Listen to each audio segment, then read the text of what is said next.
Covering the Northern Bahamas, you're watching the Bahamas Tonight, Northern Edition. Tonight we continue our profile of outstanding social workers who go above and beyond to help the most vulnerable among us. Tonight, Jamila Mizik introduces us to another standout in that field.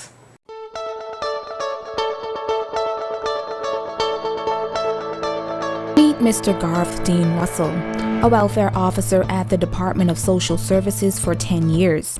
The Jamaican national, a husband and father of 3, works exclusively in the Family Services Division. He says he enjoys working for the department as it is a joy and a privilege to serve. He says although the job has its challenges, especially when it comes to the lack of proper resources and can be very demanding at times, at the end of the day it is very rewarding.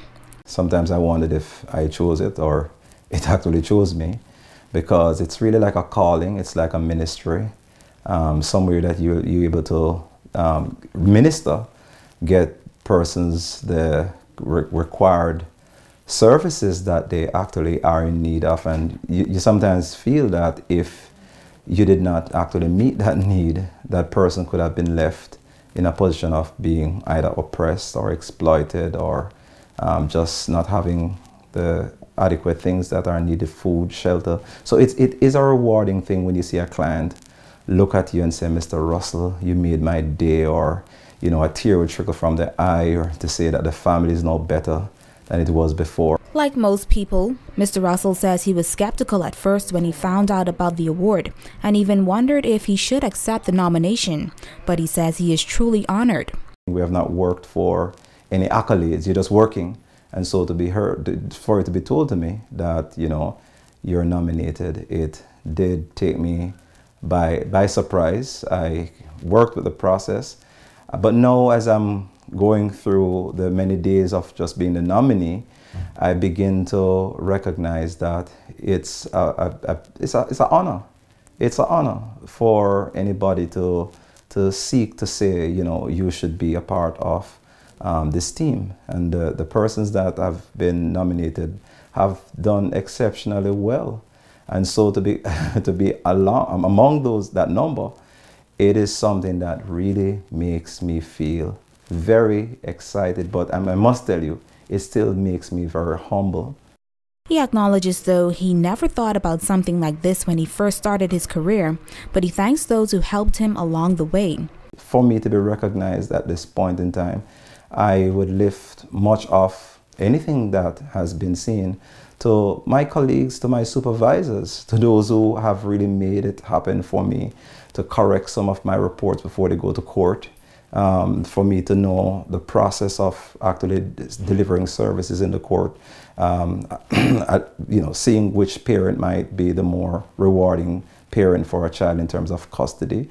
It is always this consultation, this supervisorial experience that you get from those who are above you. And I think that they themselves ought to be recognized in this whole thing, because it's not about social services, social work is not about any one individual. What's next for Mr. Russell? He says he hopes to further his education by obtaining his master's degree in the field. He feels it's necessary to better serve his clients. I work in family services, and that's a very critical area when you're talking about marriages, and so to get the knowledge base of how to offer that kind of psychotherapy, to clients is something that I'm looking forward in doing, because it's going to make a real change in the lives of my clients if I'm able to secure such an education. Jamila Mizik, ZNS Network News. And now to our Generation Y report. Remember the old adage, if at first you don't succeed, just try and try again. Well, tonight we bring you the story of a young man who epitomizes perseverance. For him, the struggle has been a bit discouraging, but he says the key to success is to never give up on your dream. Here is Italia Hall. Chef Aster Dean is a graduate of the Catholic high school. His dream was to become a priest because church has always been a big part of his life, but he soon realized that his passion was in the kitchen. He says growing up, he spent a lot of time watching his parents cook, and he knew that is exactly what he wanted to do. But what you don't know is, Dean did not take the conventional route to become a chef. Didn't go to college, so I didn't have that formal training. So what I know now has been like on-the-job training. A lot of places I've had to work for free. I did get into college, the Art Institute of Dallas, but unfortunately, I went through the whole process of the U.S. Embassy and not getting the student visa. So, it was discouraging at first, but I didn't let it hinder, what I needed to do to make my career a success. After that disappointment, he worked for the Grand Lucine Resort for a few years and then moved to New Providence. Since then, he has received a number of national and international awards. I was named a member of the national culinary team. So this year would be my third year. The first and second year we got gold, so we're looking to bring that title back home. I was the first Bahamian chef to cook at the United Nations headquarters. Yeah, so for a Bahamian and a black Bahamian at that, that's the experience is second to none, so I'm really proud of that. Dean has worked for companies like the Sheraton, the Marriott, the Great Cliff Restaurant, and now the Fusion Superplex Theater. He says it's the violence that he loves most about cooking in the kitchen. I love the screaming, I love the shouting, I love the blood rushing, I love the teamwork, the camaraderie, the different emotions, because in the kitchen you have people from all around the world, and you become family. Because you're with them more than you're with your actual family, and it's a feeling to this day I still can't explain, and it kind of gets me teary-eyed because when you put your all into something, there's no way you can't succeed. After gaining much experience, Dean is now preparing to return to Grand Bahama, and one day he plans on opening his own restaurant. He says overall he had to work a little harder, but it all paid off. It was kind of discouraging, seeing my friends graduate from culinary school, but I would say honestly, 85% of the friends that I have that graduated culinary school, they don't even use their degree to this day. Not bashing, college education, but just a little encouragement for people that have never been to college, like you can make it without a degree.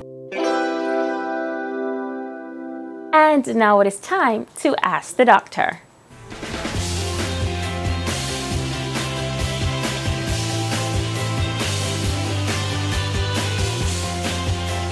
Welcome to Ask the Doctor.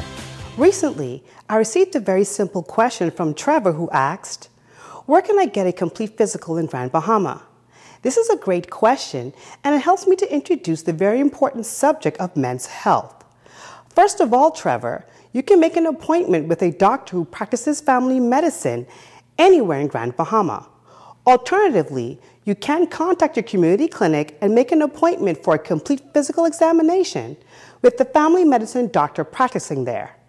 I would like to commend you for being proactive about your health, which unfortunately is not something Bahamian men do very often. 70% of deaths in the Bahamas are considered preventable. That means if the person had made different lifestyle choices, they most likely would have not died. It is now recommended that men begin getting regular health checkups beginning at age 20. This may not seem like a big deal, but it is one of the basic building blocks of a healthy life, along with regular exercise and healthy eating habits. Your yearly exam should include cholesterol and blood sugar levels, a blood pressure check, weight and body mass index, as well as providing guidance on healthy lifestyle choices. I'm Dr. Monique Pratt, and this has been Ask the Doctor.